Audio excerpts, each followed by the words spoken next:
My father was, he is on the left here, my father was officer of the General Staff of the Soviet Army. He was inspector of land forces, Soviet troops stationed in countries like Mongolia, Cuba, East European countries. This is the picture taken at the entrance of my Institute of Oriental Languages. It's a part of Moscow State University. As every Soviet student, I was, quote-unquote, volunteering for harvesting grain in Kazakhstan. By the end of my training in school, I was recruited by the KGB. This picture was taken on that day, and you can see again how happy it feels to be recruited by the KGB. Pay special attention to number of bottles on the table. One of my functions was to keep foreign guests permanently intoxicated the moment they land at Moscow airport. In 1967, the KGB attached me to this magazine, Look magazine. A group of 12 people arrived to USSR from the United States to cover the 50th anniversary of October Socialist Revolution in my country. From the first page to the last page, it was a package of lies.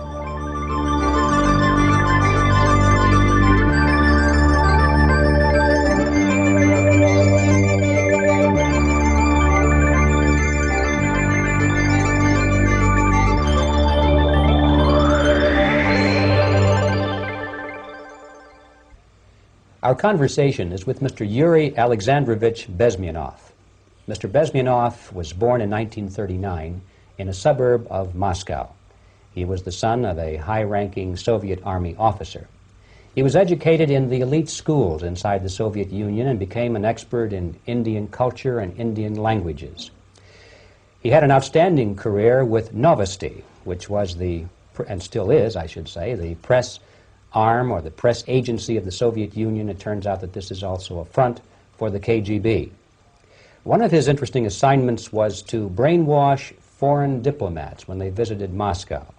And he'll tell us a little bit about how they did this and how they planted information which eventually wound up in the press of the free world. He escaped to the West in 1970 after becoming totally disgusted with the Soviet system, and he did this at great risk to his life. He certainly is one of the world's outstanding experts on the subject of Soviet propaganda and disinformation and active measures. Mr. Bezmenov, I'd like to begin by having you tell us a little bit about some of your childhood memories. Well, the most vivid memory of my childhood was Second World War, or to be more precise, the end of the Second World War, when all of a sudden United States, from a friendly nation, which helped us to defeat Nazism, turned overnight into a deadly enemy. And it was very shocking because all newspapers were trying to present an image of belligerent, aggressive American imperialism. Most of the things that we were taught is that United States is aggressive power, which is just about to invade our beautiful, free, socialist country, that American CIA is dropping Colorado beetles on our beautiful potato fields to eliminate our crops, and each schoolboy had a picture of Colorado bug on the back page of his notebook, and we were instructed to go into collective fields to search for those little Colorado bugs. Of course we couldn't find any, neither we could find many potatoes, and that was explained again by the encroachments of the decadent imperialist power. The anti-American paranoia, hysteria in the Soviet propaganda was to such of such a higher degree that many less skeptical people or less stubborn would really believe that the United States is just about to invade our beautiful motherland, and some secretly hope that it will come true. That's interesting. Yes.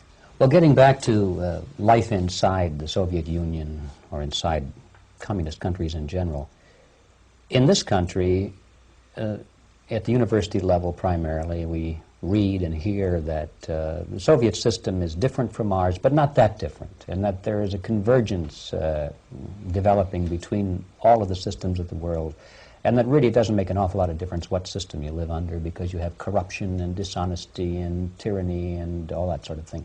From your personal experience, what is the difference between life under communism and life in the United States?